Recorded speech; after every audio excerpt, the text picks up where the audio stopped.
Hola, mi nombre es Ana Paula Aguirre Alvarado y en esta presentación les daré una breve explicación de lo que fue la conformación Estado-Nación de México.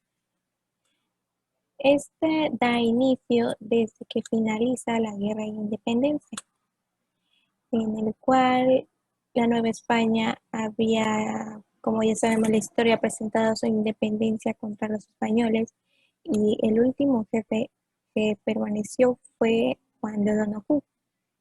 Este personaje ya reconocía la guerra de independencia, ya la veía algo realmente inevitable, por lo que más tarde, sin problemas, junto con Agustín de Iturbide, crearon los Tratados de Córdoba.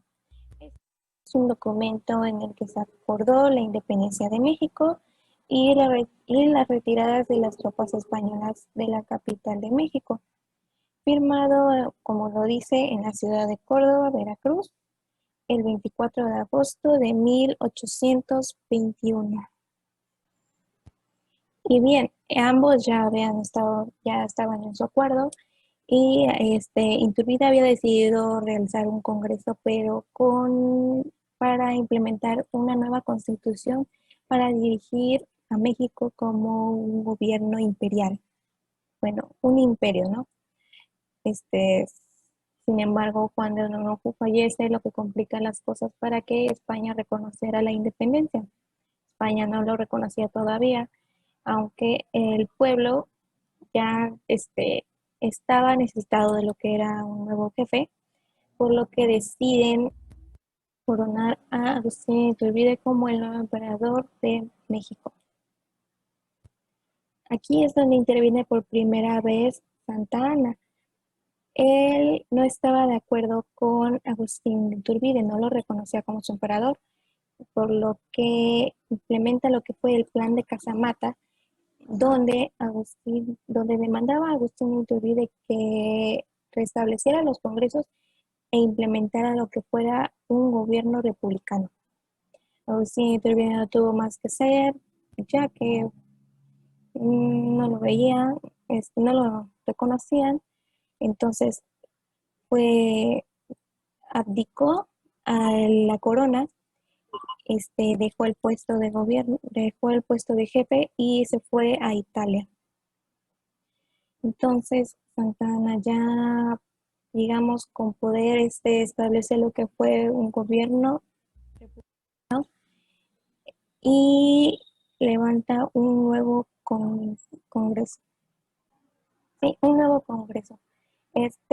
Conformado con su mayoría con republicanos federalistas, quienes tenían el interés de mantener la unión del territorio bajo una organización política federal.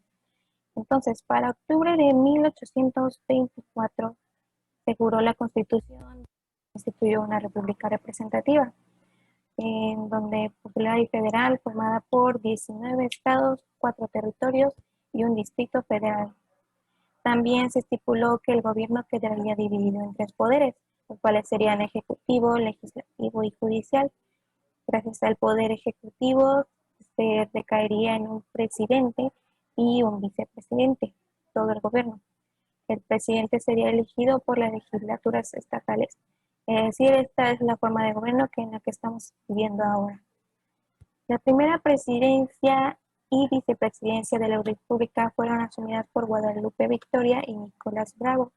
Eran antiguos insurgentes y de esta manera se puso fin a lo que fue el intento de imperio de Agustín Iturbide, quedando decretada la Primera República Federal.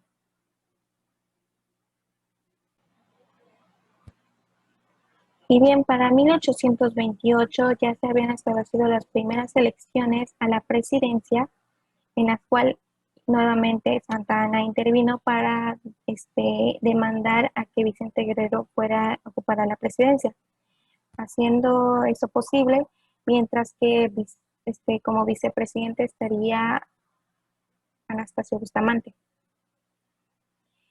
Vicente Guerrero dejó la presidencia a Anastasio Bustamante y Santa Anna no estuvo totalmente de acuerdo con esto, por lo que más tarde él ocupó la presidencia dejando a Anastasio Bustamante fuera Es aquí donde ocupa la presidencia por primera vez.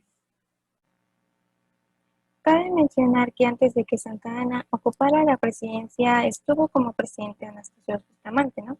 Y durante la presidencia de él se enfrentaron a lo que fue la Guerra de los Pasteles, en donde, como sabemos, salimos victoriosos. Más adelante voy a explicar un poco más acerca de eso.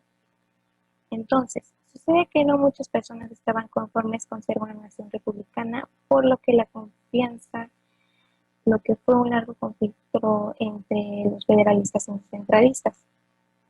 En medio de estos conflictos sucedió otro interno del territorio mexicano que posteriormente se conocería como la separación de Texas, debido a que México permitió poco a poco la entrada de habitantes de Estados Unidos al territorio.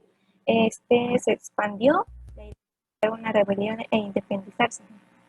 A pesar de que Santa Anna intervino, no ocasionó mucho y Texas se independizó. El país se enfrentó a diversas crisis y complicaciones económicas, y para mala suerte, ya que para el año 1840 Estados Unidos había superado en cuanto a estabilidad a México. Bueno, estuvo lo que fue la guerra entre Estados Unidos y México, por lo que terminó siendo como el expansionismo de Estados Unidos, donde nos arrebató casi la mitad del territorio. Estados Unidos se había apoderado del palacio principal, en ese caso el pueblo, confiando en un hombre, buscaban lo que era un líder realmente fuerte que pudiera superar esta rebelión, por lo que Santa Anna fue llamado Santa Anna e intervino a esta situación. Salió victorioso y, y lo hizo de una manera algo muy inconforme, que realmente no la tomamos muchos algo muy bueno, que fue cediendo la mitad del territorio de México a Estados Unidos con tal de firmar la paz y terminar la guerra. Aparte de que Estados Unidos ya se había expandido, nos había arrebatado lo que fue Texas, el Amazonas, California, me parece, Nuevo México. Santa Anna vendió lo que fue la Mesilla y con este se firmó la paz. Es así como termina México. Antes era un gran territorio, sin embargo, después de firmar lo que fue este tratado, el Tratado Guadalupe Hidalgo, perdimos la mitad del territorio y Estados Unidos expandió más este territorio. Para ese entonces, Santa Anna ya había regresado a la presidencia, se había autotitulado Santísima Serenísima, algo así, Santísima Serenísima, se había declarado dictador, pero sin embargo, el pueblo ya no lo consideró más. Y con el fin de acabar con esa dictadura, se dio a conocer el Plan de Ayutla, con lo que Santa Anna renunció a su cargo y fue exiliado de México. Fue aquí donde Benito Juárez comienza a hacer su maravillosa participación. Juan de Álvarez fue declarado presidente de la República y, acompañado con su gabinete de liberales, incluyendo a Benito Juárez en ese entonces, durante este gobierno se declaran los derechos del hombre, limar los privilegios del clero y separar la Iglesia del Estado. Estas fueron totalmente declaradas como las leyes de la Reforma. Bien, y debido a las decisiones por haberse proclamado un gobierno liberal, los conservadores continuaban sus luchas aún con tal de restablecer una república centralista. Más tarde, Juárez subió al mando encargándose de la presidencia con total del país. Sin embargo, los conservadores, con apoyo de Europa, buscaban restablecer el imperio en México. Bien, Juárez quería mejorar la crisis que estaba pasando, por lo que generó un convocado que frenaría los pagos hasta que México pudiera estabilizarse, y esto hizo que los países quienes debíamos, es decir, España, Francia e Inglaterra, reaccionaran de mala forma, por lo que tiempo después se adentraron a las costas de México con propósito de entrar en conflicto. Juárez mandó en su nombre a Manuel Doblado con tal de negociar este, acerca de este tratado que Juárez había declarado, en el cual España e Inglaterra aceptaron y se marcharon. Sin embargo, Francia sentía el resentimiento, bueno, se retiró por el momento y dejó, y más tarde fue cuando intervino.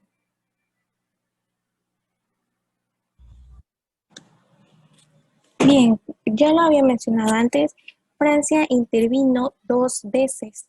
La primera fue con la Guerra de los Pasteles y la segunda es conocida como la Batalla de Puebla, en la cual, como sabemos, participaron lo que fue el conde de Lorences, me parece que así es su nombre, ajá, Lorences, y en ese entonces el emperador de Francia era Napoleón III, entonces él mandó al ejército del conde de Lorenzo, quien, contra, quien atacó en el lugar de, como dice, en la ciudad de Puebla, este, en contra de Ignacio Zaragoza, el comandante, el general Ignacio Zaragoza, junto con Miguel Negrete y Porfirio Díaz. Es importante señalar que, bueno, las tropas mexicanas estaban conformadas por voluntarios, este, en su mayoría, y muchas personas no habían utilizado armas, es decir, sin instrucción militar alguna. Por otra parte, el ejército francés estaba conformado por veteranos de guerra que habían luchado en guerras tan trascendentes como la de Crimea. Era evidente que, bueno, el ejército mexicano de creación era con una creación algo improvisada, con pocas municiones y artillería vieja. Se veía venir como una derrota, ¿no? Sin embargo, el peor error fue de parte del conde de Lorences, fue dar por sentado que ganarían. Subestimó mucho al ejército mexicano. Como lo mencioné, llegaron a Puebla y Zaragoza, incluso Zaragoza ya había, como se dice, creado un fuerte, ya se había preparado de alguna manera. Y el ejército mexicano con ardor y coraje y mucho valor llegó a tal punto que cuando los mexicanos se quedaron sin balas, atacaron a machetazos y pedradas y con lo que tuvieran enfrente. Es decir, ganaron muy victoriosos de alguna manera. Sin embargo, más tarde fue que nos vencieron y llegó lo que fue Maximiliano de Habsburgo. No, como lo he mencionado, no todos los conservadores estaban a favor de la República Federal, por lo que habían se puesto de acuerdo con Napoleón III para enviar un nuevo emperador con tal de, es decir, la deuda no fue solamente una excusa para atacar México. Tenían con propósito de regresar realmente de nuevo el imperio a México, por lo que mandaron directo de Austria a Maximiliano de Habsburgo. Como era de esperarse, el ejército mexicano no se iba a quedar conforme con estar nuevamente en un imperio, por lo que los liberales nuevamente atacaron a los franceses. Tras una larga lucha, los liberales logran vencer las tropas francesas. Maximiliano fue envenenado y Juárez más tarde llega triunfante a la Ciudad de México. Es decir, la segunda intervención francesa fue la última que México enfrentó. Es aquí donde se establece su gobierno republicano, gobierno federal, es decir, gobierno federal, en el cual, bueno, se restablecen unas nuevas elecciones a la presidencia donde estaban como candidatos Ledo de Tejada y Porfirio Díaz. Los tres participaron, en el cual Juárez es decidido nuevamente como presidente. Sin embargo, después de unos años, él fallece y a cargo de la presidencia llega lo que fue Pedro de Tejada. Sin embargo, Porfirio Díaz lo reconoció y tiempo después Díaz se hizo cargo de la presidencia. Díaz tuvo una participación significante en la batalla contra los franceses y durante su gobierno se puede considerar que inició una liberación total de las guerras y al progreso como una nueva nación. Espero que mi explicación haya sido lo más clara posible y eso sería todo.